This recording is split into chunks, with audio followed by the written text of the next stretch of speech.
안녕하세요. 오늘은 12월 29일 목요일 아침입니다. 하나님 말씀으로 오늘도 하루를 시작하겠습니다. 오늘 말씀은 요한 2서 1장 7절에서 13절까지 말씀입니다. 제가 읽겠습니다. 미혹하는 자가 세상에 많이 나왔나니 이는 예수 그리스도께서 육체로 오심을 부인하는 자라. 이런 자가 미혹하는 자요 적 그리스도니 너희는 스스로 삼가 우리가 일한 것을 잃지 말고 오직 온전한 상을 받으라. 지나쳐 그리스도의 교훈 안에 거하지 아니하는 자는 다 하나님을 모시지 못하되 교훈 안에 거하는 그 사람은 아버지와 아들을 모시느니라. 누구든지 이 교훈을 가지지 않고 너희에게 나아가거든 그를 집에 들이지도 말고 인사도 하지 말라. 그에게 인사하는 자는 그 악한 일에 참여하는 자임이라.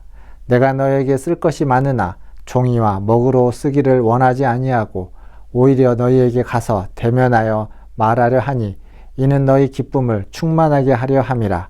택하심을 받은 내 자매의 자녀들이 내게 문안하느니라. 아멘. 요한복음에서 사도 요한은 말씀이 육신이 되어 우리 가운데 거하신다 라고 말해주고 있습니다. 즉 말씀이신 분이 육신이 되었다는 것이 굉장히 중요한 기독교의 진리입니다. 그런데 오늘 말씀 7절을 보면 예수께서 육체로 오심을 부인하는 자, 그런 자들이 미혹하는 자고 적 그리스도이다 라고 말해주고 있습니다. 그리고 그런 자들이 많이 일어나고 있다 라고 말해주고 있죠. 사랑하는 성도 여러분, 하나님은 사람을 구원하기 위해서 친히 사람이 되신 분이십니다. 그게 바로 예수님의 성육신입니다. 미혹하는 것은 그것을 부인하는 겁니다. 미혹하는 자는, 즉 육체로 오심을 부인하는 것은 우리를 구원하는 하나님의 그 일하심과 하나님의 역사를 부인하는 것입니다. 예수님은 사람을 사랑해서 사람이 되셨고 그 사람들에게 버림받아서 십자가에 달려 죽으셨지만 그럼에도 불구하고 부활하셔서 변함없이 사람을 사랑하시는 분, 그게 바로 우리의 구주이신 예수 그리스도이십니다. 그 주님을 믿고 그 주님을 또한 우리도 사랑하는 저와 여러분 되기를 주님의 이름으로 축원드립니다. 그리고 이어지는 말씀 8절을 보면 사도 요한은 스스로 삼가라 라고 권면하고 있습니다.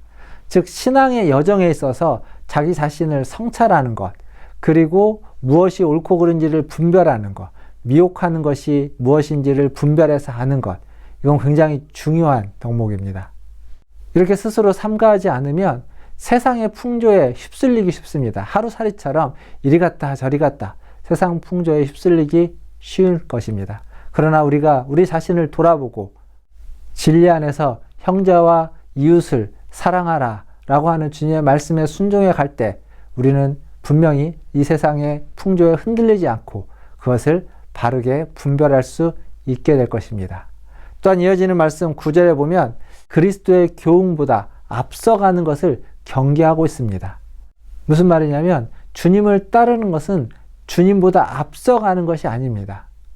혼자서 앞서 나가는 그러한 열정은 주님을 향한 사랑이라기보다는 자기 만족입니다. 자기의 욕심이고 자기를 드러내고자 하는 것이죠. 즉 사랑이라는 것은 내가 함께하는 사람과 보폭을 맞추고 그리고 속도를 맞춰서 함께 걸어가는 것, 그게 사랑입니다. 사랑하는 이를 사랑한다는 미명으로 나 혼자 가는 것이 내가 원하는 대로, 내가 하고 싶은 대로 먼저 가는 것이 사랑은 아니다라는 사실입니다. 그래서 사랑의 관계 속에는 지켜야 될 것이 있고 사랑의 관계 속에서는 경계라는 것이 분명히 존재합니다. 지켜야 될 것을 지켜지 않고 경계를 무너뜨리는 것은 사랑이 아니라 자기 만족, 자기 욕심, 자기 쾌락, 그리고 자기 주장에 지나지 않는 것입니다.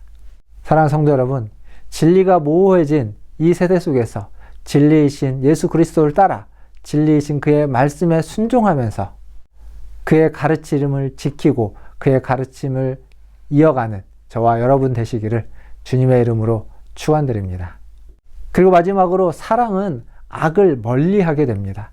악한 이들과 함께하지 않고 악한 일을 행하지도 않고 악에 가까이 가지도 않는 것, 사랑하기 때문에 더욱 악으로부터 멀어지게 되는 것입니다. 그리고 오늘 말씀 마지막에 보면 사도 요한은 이 서신을 받는 이들과 이 글로서 서신으로서만 교제하기를 원치 않고 여기 보면 직접 만나서 대면하여서 말하기를 원하고 있습니다. 즉 대면하여서 그들과 교제하고 그들에게 기쁨을 나누어주고 그들의 모습을 보면서 하나님의 축복을 함께 나누기를 원했던 것입니다. 마치 지금처럼 코로나로 인해서 비대면 시간이 지나오면서 대면한다는 것이 얼마나 소중한 것인지 우리가 이렇게 잘 알게 되었습니다. 앞으로도 마찬가지입니다. 온라인으로 얼마든지 교제할 수 있겠지만 그러나 주일에 대면하여서 함께 예배드리고 얼굴을 마주하고 말을 섞고 그리고 그걸 통해서 우리의 흔들렸던 믿음이 더욱 견고해져 가는 그러한 은혜가 있기를 바랍니다. 그것이 바로 주님이 원하시는 교회의 모습이고 우리가 회복해야만 하는 이 시대의 공동체의 모습이다라고 생각합니다. 사랑하는 성도 여러분, 이제 한 해의 마지막 이제 하루 이틀 남았습니다. 이 남은 기간 동안 한 해를 돌아보시면서 주님의 사랑을 더 깊이 묵상하시고 그 사랑 안에서 그 진리 안에서 또 다른 이들을 사랑하며 그 사랑을 나눠줄 수 있는 참된 복음의 순종과 복음의 진리의 말씀에 따르는 저와 여러분 되기를 주님의 이름으로 축원드립니다. 기도하겠습니다. 하나님 감사합니다. 오늘 또 말씀처럼 그리스도의 진리의 그 교훈을 따라 그 말씀에 순종하며 살아가는 우리들 되게 하여 주시옵소서. 우리를 인간을 사랑하셔서 인간의 몸으로 이 땅에 오신 예수님, 그 주님을 붙잡고 그 주님을 의지하여서 그 사랑에 힘입어서 오늘 또 하루를 시작하며 또 지난 한 해도 보냈습니다. 또 새로운 한 해를 맞이하고 준비하면서 다시 한번 주님의 사랑, 주님의 그 크신 사랑을 의지하고 그 큰 사랑에 순종하며 살아가기를 원합니다. 사랑에 감사하며 그 사랑을 받은 자로 하나님을 영화롭게 할 뿐만 아니라 그 사랑에 보답하는 마음으로 그 사랑에 부응하는 마음으로 하나님을 사랑하고 또한 이웃들을 사랑하며 지체들을 사랑할 수 있는 우리 모두가 되게 하여 주시옵소서. 우리 문화촌 제일교회 모든 성도들이 그렇게 하나님을 사랑하고 이웃을 사랑하게 하여 주시고 하나님과 함께하며 이웃과 함께하며 살아가게 하여 주시옵소서. 그리하여서 믿음의 성장이 있게 하여 주시고 믿음이 그 자리에 머물러 있지 않고 퇴보되는 것이 아니라 아버지 하나님 조금씩이라도 살아 움직여서 성장해가고 성숙해가며 그리스도의 장성한 분량에까지 이르러가는 우리 문화촌 제일교회의 모든 성도들 되게 하여 주시옵소서. 2022년을 마무리하고 2023년을 준비하고 하나님 새롭게 맞이하면서 하나님 2023년에는 지금보다 더 믿음의 여정이 신앙의 여정이 성장해가고 성숙해가는 우리 교회 하나님 모든 성도들 되게 하여 주시옵소서. 그래서 이 험한 세상 속에 이 혼탁한 세상 속에 하나님 유혹 많은 세상 속에서도 믿음이 아버지 하나님 뒤로 물러나는 것이 아니라 앞으로 전진해가며 그리스도를 더 닮아가며 그리스도의 나라를 이루어가고 그리스도의 뜻을 이 땅 가운데 펼쳐가는 그러한 믿음의 여정이 되도록 주님 은혜 베풀어 주시옵소서. 모든 것을 주의 손에 의탁합니다. 오늘 또 함께 하신 주님께 감사드리며 우리 구주 예수님의 이름으로 기도하옵나이다. 아멘. 예, 사랑합니다. 축복합니다. 이제 2022년 한 해가 얼마 남지 않았습니다. 마지막까지 주님과 함께 하시고 마지막을 의미 있게 마무리하시고 또 새해를 잘 맞이하시기를 바라겠습니다. 또 내일 아침에 뵙겠습니다. 샬롬.